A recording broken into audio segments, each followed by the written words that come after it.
Baik pemirsa CTV yang dimuliakan Allah, sekarang kita tampung SMS yang sudah masuk, ada 3. Tapi sebelumnya kita beri kesempatan dulu kepada qari kita, Abi Husaini.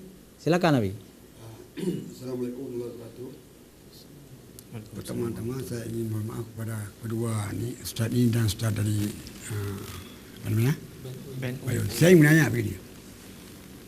Kenapa dan atas ajak orang masuk Islam ataupun kecerdasan sendiri, dan ke mana-mana yang sudah selama masuk Islam, dah ke mana-mana yang sudah pergi seperti di Aceh ini, itu biasanya atas dasar apa ajakan orang ataupun kecerdasan sendiri. Ya, silakan Bapak Muhammad Nur. Nanti dilanjutkan oleh Bin untuk menjawab dari Nabi. Bismillahirrahmanirrahim. Sukar untuk memberi satu jawapan yang tepat, sebab sesungguhnya hidayah itu milik Allah. Dan saya sebelum memeluk agama Islam seorang yang perangi Islam. Saya tidak suka dengan Islam. Dia ada beberapa sejarah. Satu, saya dibesarkan di perkampungan yang ramai orang Melayu, yang di mana sekeliling perkampungan saya itu orang Melayu. Orang Melayu ini semuanya baik-baik. Dan alhamdulillah atas sebab itu juga hari ini mungkin saya fasih dalam bahasa Melayu. Alhamdulillah. Tetapi saya ada satu pengalaman yang mengerikan juga ketika zaman persekolahan, di mana kulit seperti saya ini sering menjadi cemuhan. Dan yang mencemuh ini pula di kalangan orang Islam, di kalangan orang Melayu. Dan akhirnya yang mencemuh itu pula tidak menunjukkan akhlak sebagai seorang Islam. Akhirnya saya rasa diri saya lebih baik sebab saya pergi ke gereja, saya sembahyang di gereja, dan orang-orang yang mencemuhkan saya ini langsung tidak solat. Ada yang lari daripada solat. Jadi hilang penghormatan saya kepada agama Islam. Tetapi perancangan Allah ini maha luas. Kita tidak mampu untuk memikirkannya. Jadi apa yang berlaku adalah saya bercinta dengan seorang wanita Melayu, sebab sudah terbiasa dengan dekat dengan orang-orang Melayu, walaupun dicemuh tapi masih suka dengan orang Melayu, maka saya bercinta dengan gadis Melayu. Dan akhirnya kami telah buat satu keputusan sebenarnya, yang satu keputusan yang sepatutnya tidak dibuat, tapi itulah hikmah keputusan, yaitu kami berkahwin, tapi masing-masing ikut cara masing-masing. Maknanya saya ikut cara Kristian dan wanita itu ikut cara Islam. Itu agreementnya. Disetujui, tapi dengan satu syarat, saya perlu belajar agama Islam. Syaratnya saya perlu belajar agama Islam, sebab ketika akad nikah mungkin khadi akan tanya soalan tentang Islam, rukun iman, dan saya perlu menjawab. Dan akhirnya saya setuju untuk belajar tentang Islam, dan disitulah Allah membukakan ruang hidayah kepada saya dengan lebih luas lagi. Cuma saya tambah sedikit Bapak, berkenaan dengan hidayah Allah ini, ramai di kalangan kita menyangka hidayah Allah ini sampai pada seseorang hanya ketika dia mengucap kalimah syahadah. Sebenarnya kalau kita kaji dengan mu'alaf mereka yang memeluk agama Islam ni, sebenarnya hidayah Allah ini sudah sampai lama. Contoh pada saya sampai ketika usia saya 8 tahun. Ketika 8 tahun saya sudah ada persoalan tentang ketuhanan. Sebab saya pernah menonton sebuah filem yang menceritakan tentang kisah Yesus, di mana dalam filem itu Yesus sedang berdoa. Sedangkan saya pada ketika itu usia saya 8 tahun, saya meyakini Yesus sebagai Tuhan. Tiba-tiba melihat Yesus sedang berdoa dalam filem itu. Maka tertanya dalam hati kecil saya ini, pada siapa Yesus berdoa? Sedangkan saya anggap Yesus itu Tuhan. Maka Tuhan sedang berdoa pada siapa? Maka ada kuasa yang lebih besar.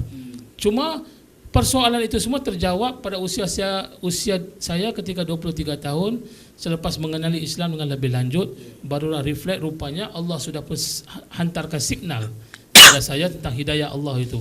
Jadi itulah bagi kami yang menjalankan kerja dakwah ini, kami beranggapan ramai mereka di luar sana, di kalangan orang-orang bukan Islam juga ramai yang sedang mencari Tuhan. Maka orang Islam perlu mendampingi mereka mendekatkan diri. Mana tahu mungkin itu ketentuan yang Allah berikan sehingga orang itu boleh memeluk agama Islam. Allahuakbar. Iya. Kita lanjutkan, Bin, mungkin ada kesan-kesannya, silakan. Okey. Pada asal tentang Islam saya pun ada tanggapan negatif sebab saya belajar di sekolah English. Dan selalunya kalau sekolah English kita menonton filem daripada barat. Buatan barat kan? Iya. Dan filem tersebut selalu bagi tanggapan negatif bahawa Islam itu adalah teroris. Itu ada tanggapan saya terhadap Islam. Dan walaupun di persekitaran saya banyak Melayu, tapi mereka tidak pernah berdakwah kepada saya apa itu keindahan Islam. Sampai mereka boleh mempromotkan kedai makan yang sedap dan sebagainya di tempat pelancongan di mana yang lebih bagus untuk pergi. Tapi dalam hal Islam mereka tidak menyebarkan. Dan saya mendapat orang yang menyebarkan Islam kepada saya adalah orang Indonesia, iaitu bapa mertua saya yang orang Palembang yang kini menetap di Bengkulu. Dia yang mempromosikan tentang Islam kepada saya. Jadi istri orang Palembang ya? Orang Palembang. Iya. Ya. Dan pada waktu itu dia yang kenalkan kepada saya sebab dia bawa saya pergi ke masjid. Iya. Bawa saya pergi ke masjid walaupun pada masa itu saya belum Islam. Dari sanalah saya pintu hati terbuka. Dan hidayah datang daripada Allah bermacam-macam yang kita tak sangka menerusi Facebook.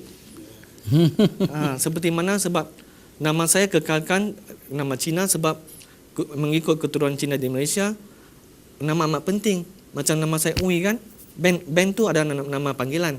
Nama penuh saya Ui Cui Beng. Ui itu adalah keturunan daripada moyang.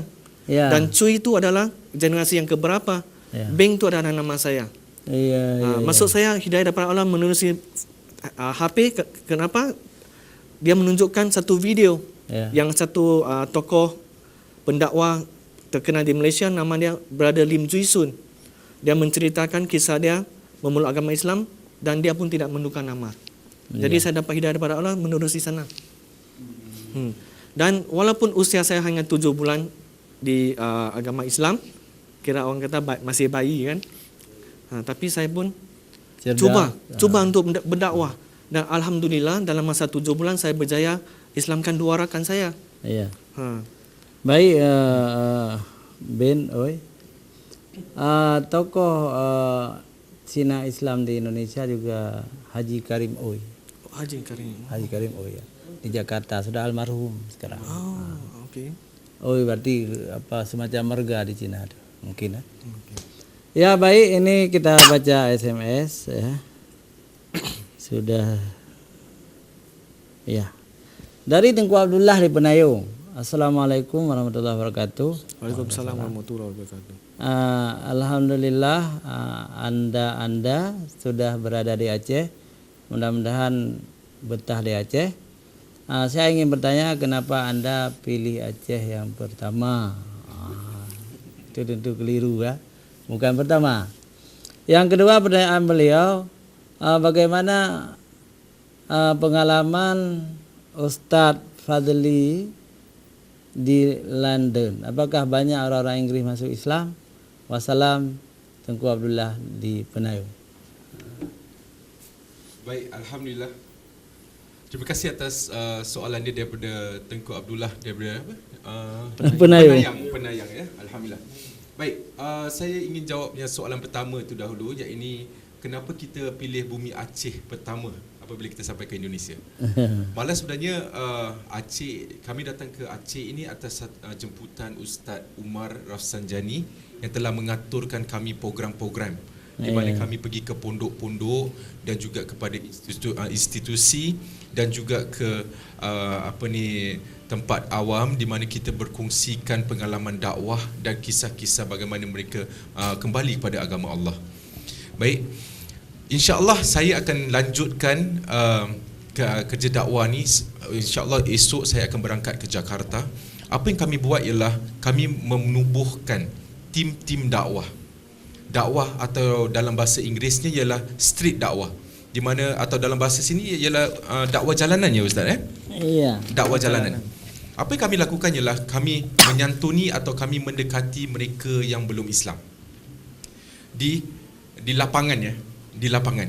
Kita menyantuni mereka yang bukan Islam ini di lapangan, mengenalkan mereka apa itu Islam, apa itu Allah, siapa itu Nabi Muhammad SAW. Dan alhamdulillah setakat ini kami ada 5 tim di Malaysia, di Indonesia ini sendiri. Di antaranya ialah Indonesia Street Dakwah. Boleh juga layar di FB-nya.